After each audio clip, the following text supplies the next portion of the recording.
August 4 mister John Maria വിയാനിയുടെ തിരുനാൾ ദിനം. ഈ ദിനം നാം വൈദിക ദിനമായാണ് ആഘോഷിക്കുന്നത്. ഇതിനോടനുബന്ധിച്ച് സൗഹൃദ സംഭാഷണത്തിനായി നമ്മോടൊപ്പം എത്തിച്ചേർന്നിരിക്കുന്നത് സെന്റ് തോമസ് കോട്ടയ്ക്ക പള്ളിയുടെ വികാരിയായ റെവറൻഡ് ഫാദർ സെബാസ്റ്റ്യൻ വടക്കമ്പാടൻ അച്ഛനാണ്. അച്ഛനെ സ്നേഹപൂർവ്വം ഞങ്ങൾ സ്വാഗതം ചെയ്യുന്നു. അച്ഛ, ഒരാൾ അച്ഛന് വൈദിക ദിന ആശംസകൾ നേരുമ്പോൾ ഈ ദിനം അച്ഛന്റെ ഹൃദയത്തിൽ എന്താണ് അർത്ഥമാക്കുന്നത്? തീർച്ചയായിട്ടും വൈദികരുടെ മധ്യസ്ഥനാണല്ലോ വിശുദ്ധ മരിയ വിയാനി. ഞാൻ ആ ചരിത്രങ്ങളും കേട്ടിട്ടുള്ള കാര്യങ്ങളും വെച്ചൊക്കെ എപ്പോഴും ധ്യാനിച്ചു കൊണ്ടിരിക്കാറുണ്ട്. കാരണം ഒരു മരിയ വിയാനിയുടെ ദിനമായിട്ട് വൈദികരുടെയും എല്ലാ സമർപ്പിതരുടെയും ഒക്കെ ആ വൈദികരായിട്ടുള്ള എല്ലാവരുടെയും ദിനമായിട്ട് നമ്മൾ ആഘോഷിക്കുമ്പോൾ എൻ്റെ മനസ്സിൽ എപ്പോഴും എന്നെ സ്ട്രൈക്ക് ചെയ്തിട്ടുള്ളത്, അദ്ദേഹം പഠനത്തിന് മിടുക്കനായിരുന്നില്ല, സെമിനാരിയിൽ നിന്ന് പറഞ്ഞു വിട്ടതാണ്. അപ്പോൾ പറഞ്ഞു പ്രാർത്ഥിക്കാൻ അദ്ദേഹം കൊന്തയെല്ലാറുണ്ടെന്നൊക്കെ പറഞ്ഞപ്പോൾ മാത്രമാണ് അദ്ദേഹത്തെ വീണ്ടും അവിടെ തന്നെ നിർത്തി വൈദികനായി. ഇനി ഈ മനുഷ്യനെ എവിടേക്ക് വെക്കും ഈ വൈദികനെ എന്നുള്ളൊരു ചിന്തയുണ്ടായിരുന്നു. കാരണം അദ്ദേഹത്തിന് തിയോളജി മറ്റു കാര്യങ്ങളോ ഇതൊക്കെ കിട്ടില്ലേ എന്നൊക്കെ സംശയമൊക്കെ അവർക്കുണ്ടായിരുന്നു. അന്ന് വെച്ച് കഴിഞ്ഞാൽ എന്തെങ്കിലും ബുദ്ധിമുട്ടുണ്ടാവോ? അതൊക്കെ കഴിഞ്ഞ് ഏറ്റവും അവസാനം എന്ത് ചെയ്തു? ആർട്സിലേക്ക് വിട്ടു. ആ ഇടവകയൊന്നും നല്ല ഇടവകയായിരുന്നില്ല. പക്ഷേ ഒരു കാരണം കൊണ്ട് മാത്രം ആ വൈദിക ജീവിതം ഏറ്റവും വിജയിച്ച ഒന്ന്, രാത്രിയുടെ യാമങ്ങളിരുന്ന് പ്രാർത്ഥിക്കുമായിരുന്നു. ആ വൈദിക വൃത്തി ആ പാരിഷിലേക്ക് വരുന്ന ആ ദിവസം തുടങ്ങി അദ്ദേഹം രാത്രിയിൽ എത്ര സമയം പ്രാർത്ഥിച്ചെന്ന് അദ്ദേഹം വെളുപ്പിനാണ് കുർബാന ചെല്ലണം. അയ്യോ സമയം കുറെ പോയല്ലോ.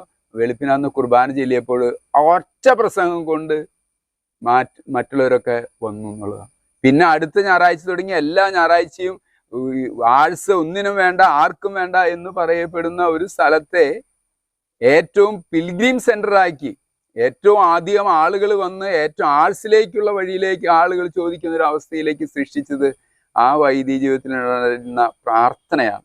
അതാണ് എന്നെ സ്ട്രൈക്ക്. അതുകൊണ്ടാണ് ഞാനും പലപ്പോഴും ഒറ്റയ്ക്കിരുന്ന് പ്രാർത്ഥിക്കും ദൈവത്തിന് മുമ്പിൽ. കാരണം ആഴ്സിലെ വികാരി എനിക്ക് എന്നൊരു മാതൃക. അതുകൊണ്ട് വൈദിനം ആഘോഷിക്കുമ്പോൾ എൻ്റെ മനസ്സ് എപ്പോഴും പോകുക ആ പ്രാർത്ഥനയിലേക്കാണ്. അദ്ദേഹം വേറെ വലിയ കഴിവുകളൊന്നുമില്ലെങ്കിലും അദ്ദേഹത്തിനുണ്ടായിരുന്ന ഒരു പ്രത്യേകത, പ്രാർത്ഥിക്കുമായിരുന്നു.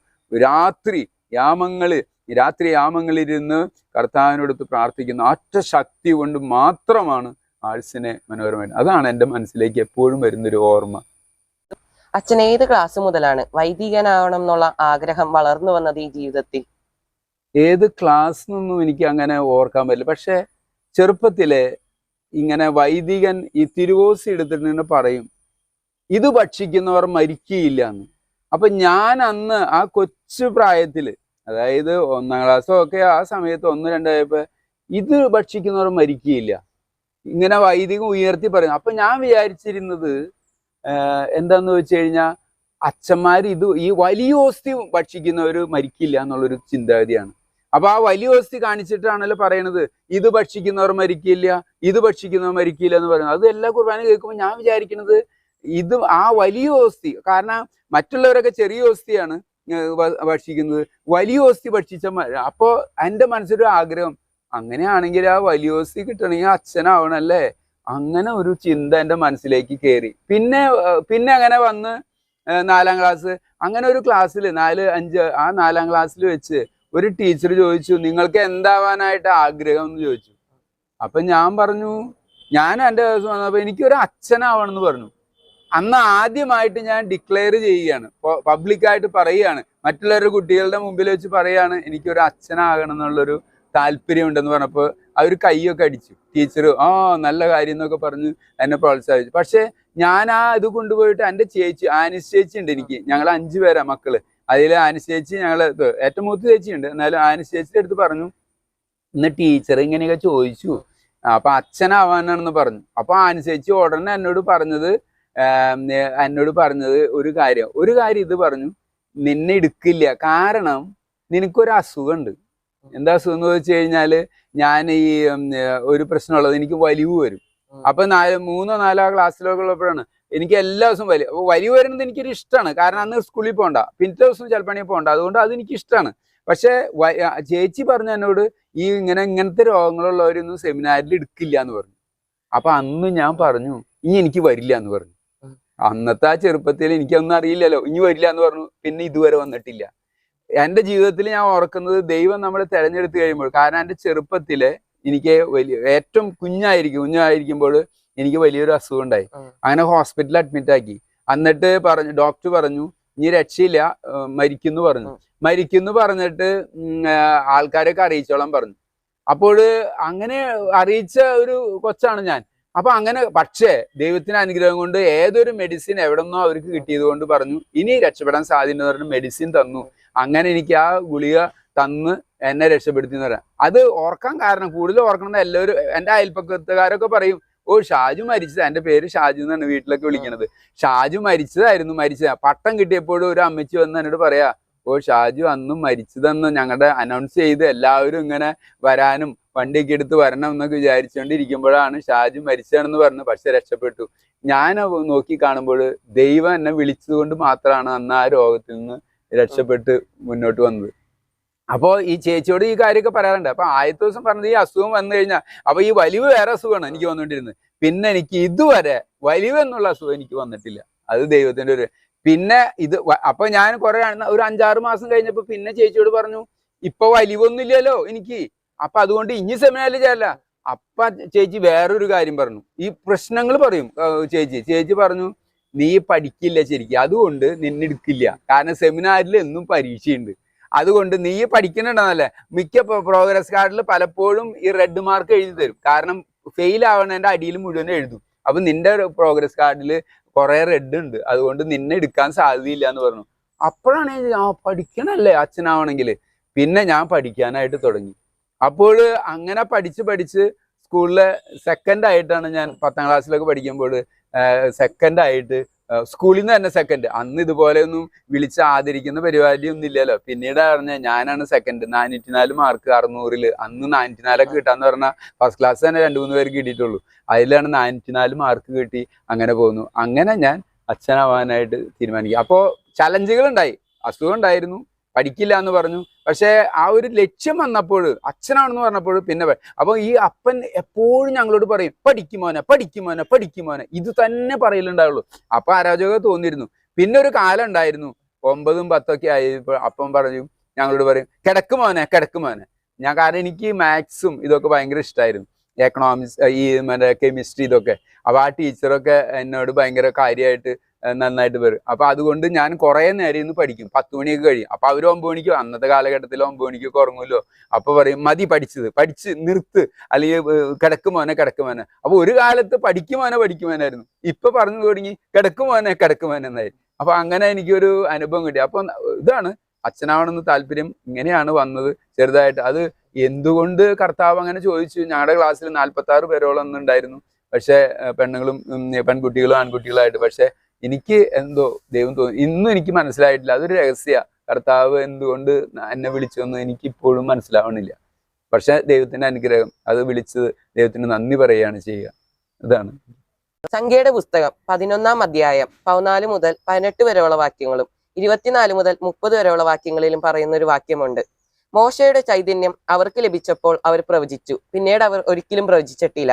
അതേപോലെ അച്ഛൻ ദൈവവിളി ക്യാമ്പിന് പോയപ്പോൾ പരിശുദ്ധാത്മാവിന്റെ അനുഗ്രഹം വന്നപ്പോൾ അച്ഛന് തോന്നിയ ആ നിമിഷത്തെ ദൈവിക അനുഭവം എന്താണ്? നമ്മൾ ഈ പറയുന്ന പോലെ ദൈവവിളി ക്യാമ്പൊന്നും അന്ന് ഉണ്ടായിരുന്നില്ല. ഞങ്ങളോട് സെമിനാറിൽ ചെന്നിട്ട് ആ ഫോം വാങ്ങിച്ചു. അപ്പൊ ഫോം വാങ്ങിക്കാനായിട്ട് പോയത് വീട്ടിൽ ഞാൻ പറഞ്ഞില്ല.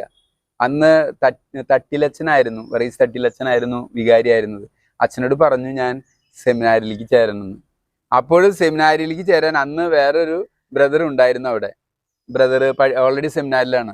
അപ്പൊ എന്നോട് പറഞ്ഞു, ഈ വരുന്ന ശനിയാഴ്ച അച്ഛൻ ബ്രദർ എന്നല്ല, കുട്ടി എന്ത് ചെയ്യത്, ഷാജു എന്ത് ചെയ്യണമെന്ന് വെച്ച് കഴിഞ്ഞാൽ ഫോം സെമിനാരിൽ നിന്ന് കിട്ടും, അത് പോയി വാങ്ങിക്കാൻ പറഞ്ഞു. അങ്ങനെ ഒരു ബ്രദറിനെ എൻ്റെ കൂട്ടത്തിൽ വിട്ട് സെമിനാരിൽ നിന്ന് ഫോം വാങ്ങിച്ച് ഞാൻ ഫില്ലപ്പ് ചെയ്ത് പിന്നീട് അവിടെ എത്തിക്കുകയാണ് ചെയ്തത്.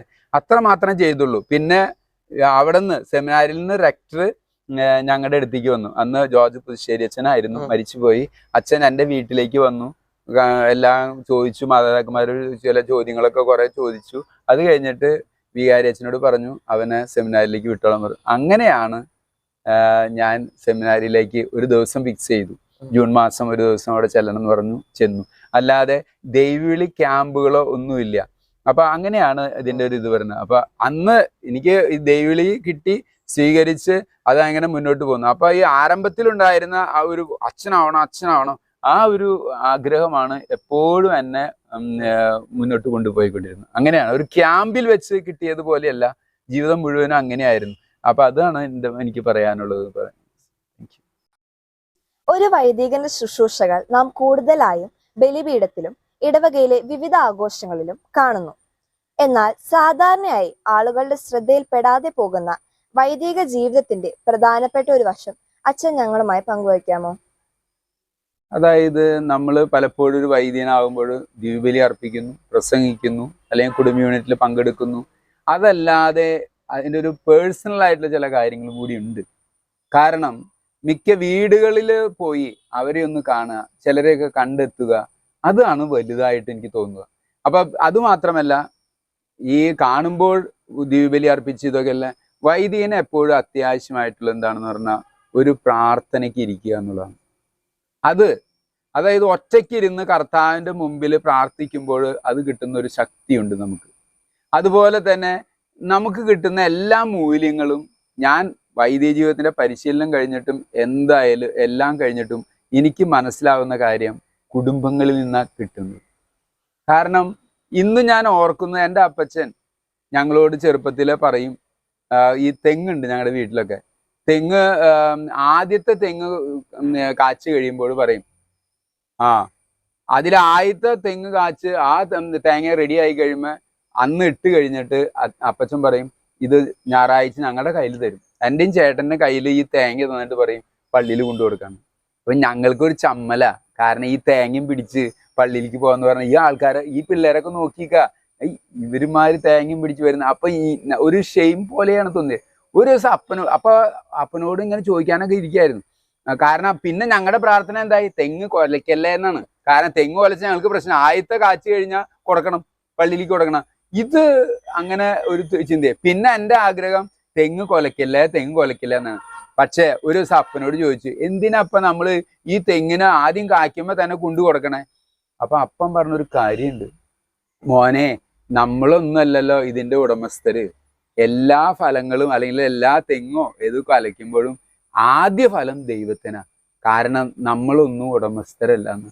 ആ വാല്യൂ കിട്ടിയത്, ആ മൂല്യം, ഞാൻ സെമിനാരിൽ ഇത്ര പഠിച്ചെങ്കിലും ഇത്രയ്ക്കും മനോഹരമായിട്ട് നമ്മൾ ഒന്നിൻ്റെയും ഉടമയല്ല, ദൈവമാണെന്ന് എന്നെ പഠിപ്പിച്ചത് എൻ്റെ അപ്പനാ. എൻ്റെ ആദ്യത്തെ തിയോളജി പ്രൊഫസർ അപ്പനാ. പിന്നെ ഉള്ളത് എന്ന് പറഞ്ഞാൽ അമ്മ. അതാണ് ഈ കുടുംബങ്ങളിലേക്ക് നമ്മൾ കൂടുതൽ കോൺസെൻട്രേറ്റ് ചെയ്ത് ആ വ്യക്തികളെ അറിയാം. ദിവ്യബലി നമ്മൾ അർപ്പിക്കുന്നു, പ്രസംഗിക്കുന്നു, അതൊക്കെ ബലിക്കാറ്. പക്ഷെ വീടുകളിലേക്ക് ഇറങ്ങി അവരിൽ ഇങ്ങനെയുള്ള നന്മകൾ ഉണ്ടാക്കുക. അമ്മ എപ്പോഴും ചെയ്യും. ഈ മഴക്കാലമൊക്കെ വരുമ്പോൾ, കർക്കിടക മാസം വരുമ്പോൾ ഒത്തിരി മഴ വരുമ്പോൾ ഞങ്ങളുടെ അടുത്തൊരു കോളനിയൊക്കെ ഉണ്ട്. അപ്പൊ അവിടെ ഒന്നും പ്രത്യേകിച്ച് ഭക്ഷണം കഴിക്കാനൊന്നും അധികമൊന്നും ഉണ്ടാവില്ല. അപ്പൊ എൻ്റെ അമ്മയുടെ പേര് ഏലിയ എന്നാണ്, അപ്പച്ചൻ്റെ പേര് മികായൽ. അപ്പൊ ഇവര് വരുമ്പോൾ കാണാം, ഞങ്ങളൊക്കെ അന്ന് ട്രൗസർ ഇട്ട് ഇങ്ങനെ നടക്കണ പ്രായമല്ലേ, കൊച്ചു പിള്ളേരൊക്കെ. ഏലി ചേച്ചി, തെങ്ങിന്റെ മടലുണ്ടോ? അതായത് കുറെ ദിവസം മഴ പെയ്ത കാരണം ഒന്നും അടുപ്പിൽ വെക്കാനില്ല, അന്ന് ഗ്യാസ് ഒന്നും ഇല്ലല്ലോ. അപ്പോഴും ഇങ്ങനെ ചോദിക്കുമ്പോൾ ഞങ്ങൾക്കൊരു തണ്ടികയുണ്ട്, അതിലാണ് ഈ പട്ട അങ്ങനത്തെ ഉള്ള സാധനങ്ങളൊക്കെ ഇട്ടേക്കണേ. അപ്പൊ എടുത്തോളം പറഞ്ഞിട്ട് അങ്ങനെ കൊടുക്കണതാണ്. ചിലപ്പോൾ ആണെങ്കിൽ അവര് വരും, വേറെ ചേച്ചിമാർ ഇപ്പോഴും കയറുന്നുണ്ട്, ചിലരൊക്കെ ലക്ഷ്മി, അവരൊക്കെ അങ്ങനെയുള്ള ചേച്ചിമാരൊക്കെ വന്നിട്ട് ചോദിക്കും, അരിയുണ്ടോ? അപ്പൊ ഞങ്ങൾക്ക് പാടുണ്ട്. അരി ഉണ്ടല്ലോ. അപ്പൊ അമ്മ എടുത്ത് അടുക്കളയിലേക്ക് പോയിട്ട് എടുത്ത് ഒരു വലിയ കലുണ്ട്, ഇപ്പോഴും എൻ്റെ മനസ്സിലുണ്ട് ആ അലുമിനിയം കലം. ആ അലുമിനിയം കലത്തിൽ നിന്ന് അരി എടുത്തുകൊണ്ട് വന്ന് അവർക്ക് കൊടുക്കും. തരമൊന്നും വേണ്ട കേട്ടോ, കൊണ്ടുപോക്കണം പറഞ്ഞു. അങ്ങനെ ആ ഒരു സ്നേഹം കാണിക്കണത്, അല്ലെങ്കിൽ ഇങ്ങനെയൊക്കെ ഇത് കാണിക്കുന്നതൊക്കെ എൻ്റെ മനസ്സിൽ ഇന്നും തളയും. അതുകൊണ്ടാണ് എനിക്കിപ്പോ ഇങ്ങനെ കുർബാന അർപ്പിക്കുന്നതും ഇതൊക്കെ വേറെ കാര്യം. പക്ഷെ ഈ പാവപ്പെട്ടവരെ, അങ്ങനെയുള്ള വ്യക്തികളെ, അനാഥാലയങ്ങളിൽ പോവുക, അതൊക്കെ എനിക്ക് ഭയങ്കര ഇഷ്ടമായിട്ട് തോന്നുന്നത് ഇങ്ങനെയാണ് നമുക്ക് കിട്ടിയത്. അതാണ് എനിക്ക് ഈ ദിനത്തിൽ പറയാനുള്ളത്. വേറൊരു മനുഷ്യനും, വൈദികൻ കുർബാന അർപ്പിക്കുന്ന ഒരു മനുഷ്യൻ, പക്ഷെ മറ്റുള്ളവരുടെ കണ്ണീരൊപ്പം കഴിയുന്നതാണ് ഏറ്റവും വലിയ അതാണ് നമുക്ക് ഏറ്റവും വേണ്ടതാണ്. കുർബാന അർപ്പിക്കലും ഇതൊക്കെ നമുക്ക് ചെയ്യണം, അത് വേണം. പക്ഷെ അതിനോടൊപ്പം തന്നെ ഇതും കൂടി മുന്നോട്ട് കൊണ്ടുപോകുക. അതുകൊണ്ടാണ് പാവങ്ങളിലേക്ക് ഒന്ന് ഇറങ്ങി ചെല്ലുക. എനിക്ക് അനാഥാലയങ്ങളൊക്കെ ഭയങ്കര ഇഷ്ടമാണ്. അവിടെ പോവുക, അമ്മച്ചിമാരോട് സംസാരിക്കുക, അതൊക്കെ വലിയൊരു സന്തോഷം എനിക്ക്. Thank you. അച്ഛൻ കേരളത്തിന്റെ പുറത്ത് കല്യാൺ രൂപതയിൽ കുറച്ച് നാൾ കാറ്റീസൺ ഡയറക്ടറായി വർക്ക് ചെയ്തിരുന്നല്ലോ, അനുഭവങ്ങളൊന്ന് പങ്കിടാമോ? തീർച്ചയായിട്ടും. ഞാൻ വൈദികനായിട്ട് ഒരു വർഷം ഏകദേശം 9-10 മാസത്തോളമാണ് ഞാൻ പള്ളിപ്പുറം, ചേർത്തല പള്ളിപ്പുറം അവിടുത്തെ അസിസ്റ്റന്റ് വികാരിയായിരുന്നു. അപ്പോഴാണ് ഞാളിയത്തച്ഛൻ, നമ്മുടെ അന്നത്തെ വൈസ് ചാൻസലർ ആയിരുന്നു, അച്ഛൻ എന്നോട് ചോദിച്ചു, അച്ഛനെ ഞങ്ങൾ കല്യാൺ രൂപതയിലേക്ക് അവിടുത്തെ പ്രവർത്തനങ്ങൾക്കും അവിടുത്തെ രൂപതയിലേക്ക് ഒരു വർഷത്തേക്ക് 1-2-3 വർഷത്തേക്ക് വിടട്ടെ എന്ന് ചോദിച്ചു. അപ്പൊ കോഴിക്കാടൻ അച്ഛനായിരുന്നു അന്നത്തെ എൻ്റെ പറവൂർ ഇവിടെ ഉണ്ടായിരുന്ന പറവൂർ പള്ളിയിൽ ഉണ്ടായിരുന്ന കോഴിക്കാടൻ അച്ഛനായിരുന്നു അന്ന് പള്ളിപ്പുറം പള്ളിയിലെ വികാരിയായിരിക്കുന്നത്. അപ്പൊ ഞാൻ കോഴിക്കാടൻ അച്ഛനോട് ചോദിച്ചപ്പോൾ പറഞ്ഞു, അച്ഛന് അധികം ആൾക്കാരായിട്ടൊന്നും പരിചയമായിട്ടില്ലല്ലോ എന്നൊക്കെ ചോദിച്ചു. എന്നാലും അച്ഛൻ പറഞ്ഞു, അച്ഛൻ ഇവിടേക്ക് മാറ്റം കിട്ടി, അപ്പൊ എനിക്കും ഒരുമിച്ച് പോകാന്നുള്ളൊരു തീരുമാനത്തിൽ അങ്ങനെ ഞാൻ കല്യാൺ രൂപതയിലേക്ക് പോയി. എനിക്ക് വലിയ അനുഭവങ്ങളൊന്നും ഉണ്ടായിരുന്നില്ല അവിടെ ചെന്ന് ഞാൻ ഒരു 3 മാസം ഒരു പള്ളിയിൽ ജസ്റ്റ് ഒന്ന് പ്രവർത്തിച്ചു. അത് കഴിഞ്ഞിട്ട് ഉണ്ടായിരുന്നു പറഞ്ഞാൽ പിന്നെ അന്നത്തെ അവിടുത്തെ പിതാവായിരുന്ന എലോനാൽ പിതാവ് എന്നോട് പറഞ്ഞു, അച്ഛനെ പുതിയൊരു പള്ളിയിലേക്ക് വെക്കുകയാണ്, പള്ളിയൊന്നുമില്ല, അച്ഛൻ പോണം, ഒപ്പം തന്നെ അച്ഛൻ കാറ്റഗിസത്തിന്റെ ഡയറക്ടറും ആയിരിക്കും എന്ന് പറഞ്ഞു. ഞാൻ പറഞ്ഞു, പിതാവേ എന്താണ്, ഞാനൊരു വെറും അസിസ്റ്റന്റ് ആയിട്ട് 8 മാസമായിട്ടുള്ള ഒരു വികാരിയായിട്ട് വെക്കുമ്പോൾ അത് എനിക്കറിയോ? അപ്പൊ അങ്ങനെ പിന്നെ കാറ്റഗിസം ഡയറക്ടർ, കല്യാൺ രൂപതയ്ക്ക് കാറ്റഗിസം തുടങ്ങണുള്ളൂ, 1, 2, 4 അല്ലെങ്കിൽ അത്രയും വർഷങ്ങളായിട്ടുള്ളൂ. അപ്പോൾ അവിടെ കാറ്റഗിസം എന്നോ പള്ളിയെന്നോ അധികമൊന്നും ഇല്ല. ചെറിയ ലത്തീൻ പള്ളിയുടെ പള്ളി തന്നെ നമ്മൾ ഉപയോഗിക്കുന്നു, അല്ലെങ്കിൽ അവരുടെ ഹോള് നമ്മൾ കുർബാന അർപ്പിക്കാൻ ഉപയോഗിക്കുന്നു. അങ്ങനെ ഒരു സാഹചര്യത്തിലാണ് എന്നെ ഒരു കല്യാൺ ഈസ്റ്റ് എന്ന് പറയപ്പെടുന്ന ഒരു പള്ളിയുണ്ട്, സെന്റ് ബർത്തലോമിയുടെ നാമത്തിലുള്ള പള്ളിയാണ്. ആ പള്ളിയിലേക്ക് അപ്പോയിന്റ് ചെയ്യുകയും ഒപ്പം തന്നെ ബിഷപ്പ് ഹൗസിൽ ഈ കാറ്റഗിസത്തിന്റെ ഡിപ്പാർട്ട്മെന്റ് ഹാൻഡിൽ ചെയ്യുക, കാറ്റഗിസം ഡയറക്ടറായിട്ട് വെച്ചോ. എനിക്ക് അനുഭവം എന്ന് പറഞ്ഞു കഴിഞ്ഞാൽ 2 കാര്യങ്ങളുണ്ട്. ഒന്ന്, കാറ്റഗിസം അവിടെ ഒന്നുമില്ല, ചെറുതായിട്ട് തുടങ്ങി വരുന്നുള്ളൂ. അപ്പൊ പുതിയ ടെക്സ്റ്റുകൾ ഞാൻ തന്നെ ഒരു 4 ടെക്സ്റ്റോളം ഇവിടെ നിന്ന് കൊണ്ടുപോയിട്ട് അത് ട്രാൻസ്ലേറ്റ് ചെയ്ത് ഇംഗ്ലീഷിലാക്കി അങ്ങനെ ചെയ്തിട്ടുണ്ട്.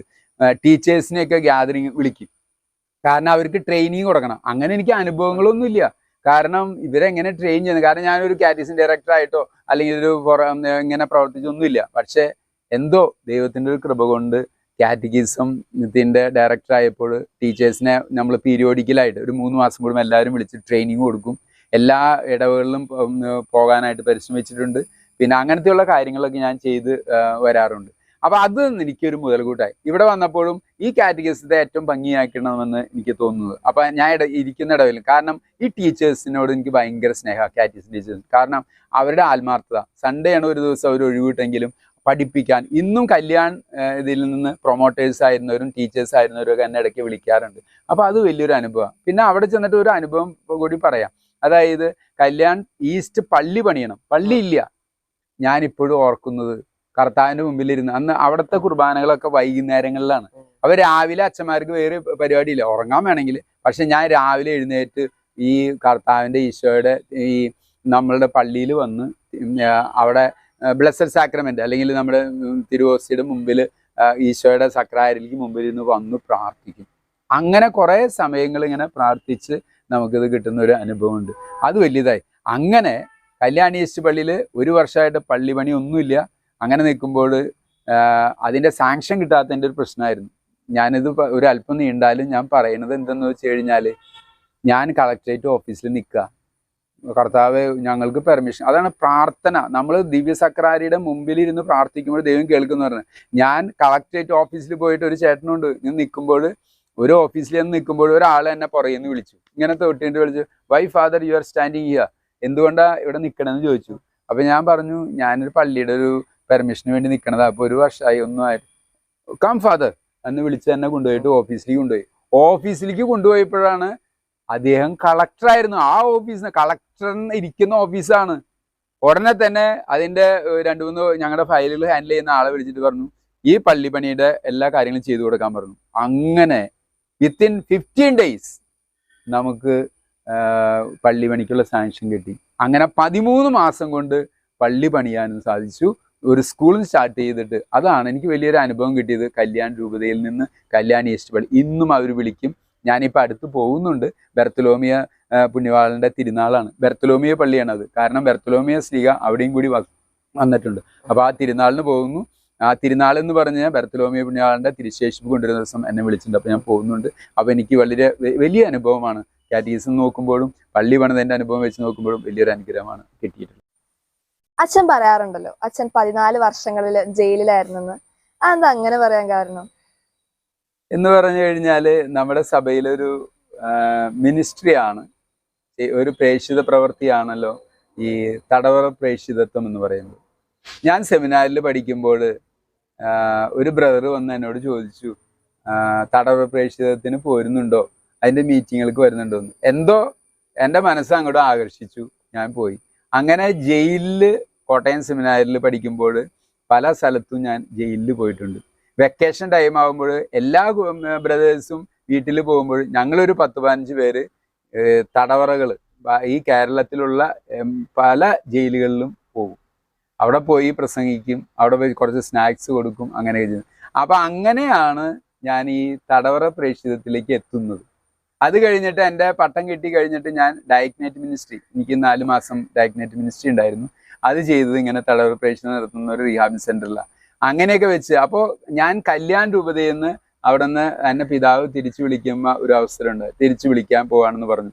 അപ്പോഴാണ് CBCI, Catholic bishops conference of ഇന്ത്യയുടെ ബിഷപ്സ് പറഞ്ഞു, അച്ഛനെ തടവറ പ്രേക്ഷിതത്തിൻ്റെ നാഷണൽ കോർഡിനേറ്ററായിട്ട് തിരഞ്ഞെടുത്തിരിക്കുകയാണ് അവർ. അപ്പം അച്ഛൻ അതിന് പോകണമെന്ന് പറഞ്ഞു. അപ്പം ഞാൻ പറഞ്ഞു, ഞാൻ 5.5 വർഷം ഇപ്പം ഇവിടെ ആയിരുന്നു, ഇനിയും പോകണോ? അത് അച്ഛൻ പോവാം, അവർ CBCI വിളിക്കണതല്ലേ എന്ന് പറഞ്ഞ്. അങ്ങനെയാണ് ഞാൻ തടവറ പ്രേക്ഷിതത്തിലേക്ക് അതിൻ്റെ നാഷണൽ കോർഡിനേറ്ററായിട്ട് ചാർജ് എടുക്കുന്നത്. എനിക്ക് വലിയ ഹാപ്പിനെസ് തരുന്ന ഒരു മിനിസ്ട്രിയാണ്. കാരണം അവർക്ക് ആരും ഇല്ല, കാര്യം അവർ തെറ്റ് ചെയ്യുന്നവരും തെറ്റ് ചെയ്തവരൊക്കെയാണ്. പക്ഷെ നമ്മളൊന്നും ചിന്തിക്കാറില്ല ഏത് ബാക്ക്ഗ്രൗണ്ടിൽ നിന്നാണ് അവർ വരുന്നതെന്നുള്ളത്. നമ്മൾ അവരെ അടുത്തറിഞ്ഞ് റീഹാബിലിറ്റേഷൻ സെന്റർ ഒക്കെ നടത്തുമ്പോൾ നമുക്കറിയാം, അവർ അടുത്തറിയാനായിട്ട് സാധിക്കും. ഇപ്പോഴും ഓർക്കുന്നുണ്ട്, ബാങ്ക് മാത്യു എന്ന് പറഞ്ഞൊരു വ്യക്തിയുണ്ട്. ബാങ്ക് മാത്യു പറയുന്നത്, അദ്ദേഹം പറഞ്ഞൊരു കാര്യമുണ്ട്, എന്താ മാത്യു ഇങ്ങനെ നീ ആയിത്തീർന്ന് ചോദിച്ചപ്പോൾ അദ്ദേഹം പറയുക, എൻ്റെ വീട്ടിൽ അപ്പച്ചനും അമ്മച്ചിയും, അമ്മച്ചി എപ്പോഴും പറയും, നീ ഒന്നും ഞങ്ങളെ നോക്കില്ല, ഇവനൊന്നും നമ്മളെ നോക്കില്ല എന്ന്. എപ്പോഴും ഇളയ സഹോദരനുമായിട്ട് കമ്പയർ ചെയ്തിട്ട് ഇവനെ ഒന്നും ചെയ്യില്ല, ഇവനല്ല സാവകാശം ഇവൻ പിന്നെ വീട്ടിലേക്ക് സമയം സ്പെയർ ചെയ്യണത് വരുന്നത് കുറവായി. അങ്ങനെയാണ് ഇവൻ ഏറ്റവും അവസാനം ഒരു ബാങ്ക് കൊള്ളയാണ് നടത്തിയത്. അതിന് ജയിലിലും ആയിരുന്നു. അതുകൊണ്ടാണ് ബാങ്ക് മാറ്റി എന്ന് പറയുന്നത്. പക്ഷെ ജയിലിൽ നിന്ന് അവൻ തടവറയിൽ നിന്ന് ഇറങ്ങുമ്പോൾ മാനസാന്തരപ്പെട്ട് അവൻ നല്ല വ്യക്തിയായിട്ട് ഇറങ്ങി. ഞാൻ എൻ്റെ കൂടെ ഉണ്ടായിരുന്നു. ഞാൻ തൃശ്ശൂർ വെട്ടുകാട് വെച്ച് അവൻ ജയിലിലൊക്കെ ഞാൻ കൊണ്ടുപോയിട്ടുണ്ട്. ഇന്ന് നല്ല മനുഷ്യനായിട്ട് നമ്മൾ ജീവിക്കുന്ന ഒരു മനുഷ്യനാണ്. അപ്പോൾ ഈ തടവറ പ്രേക്ഷിതത്വം, അതുകൊണ്ടാണ് 14 വർഷം തടവറ പ്രേക്ഷിതത്തിൻ്റെ നാഷണൽ കോർഡിനേറ്ററായി, CBCIയുടെ സെക്രട്ടറിയായി, തടവറ പ്രേക്ഷിതത്തിന് ഒപ്പം തന്നെ ഏഷ്യയുടെ ഡെലഗേറ്റായി. അപ്പോൾ എനിക്ക് മിക്ക രാജ്യങ്ങളിലും പോകാനായിട്ടുള്ള അവസരങ്ങളൊക്കെ കിട്ടിയിട്ടുണ്ട്.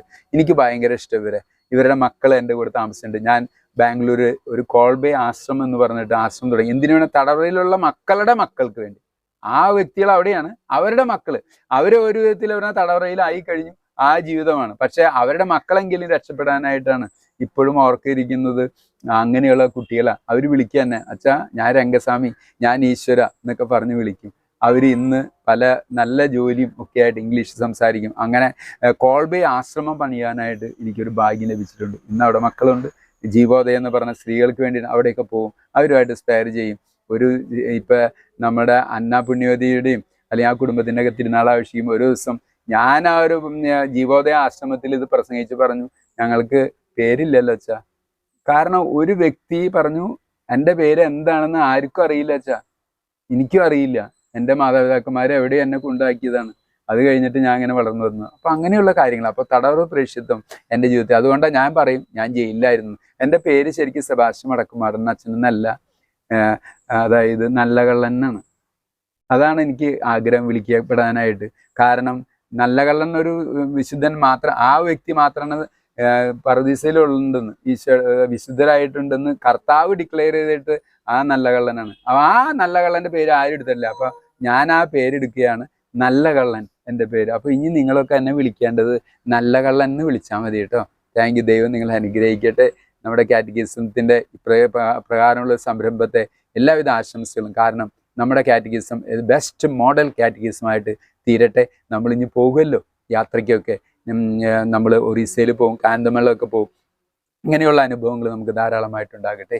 ദൈവം നിങ്ങളെ അനുഗ്രഹിക്കട്ടെ. പ്രത്യേകമായിട്ട് നമ്മുടെ ടീച്ചറിനെയും ഹെഡ് മിസ്ട്രസ് ഷെൽ ടീച്ചറിനെയും ഇതൊക്കെ ഷൂട്ട് ചെയ്യുന്ന എല്ലാവരെയും പ്രത്യേകമായിട്ട് നന്ദിയും കൃതജ്ഞതയോടും കൂടെ കാണുന്നു. ദൈവം അനുഗ്രഹിക്കട്ടെ.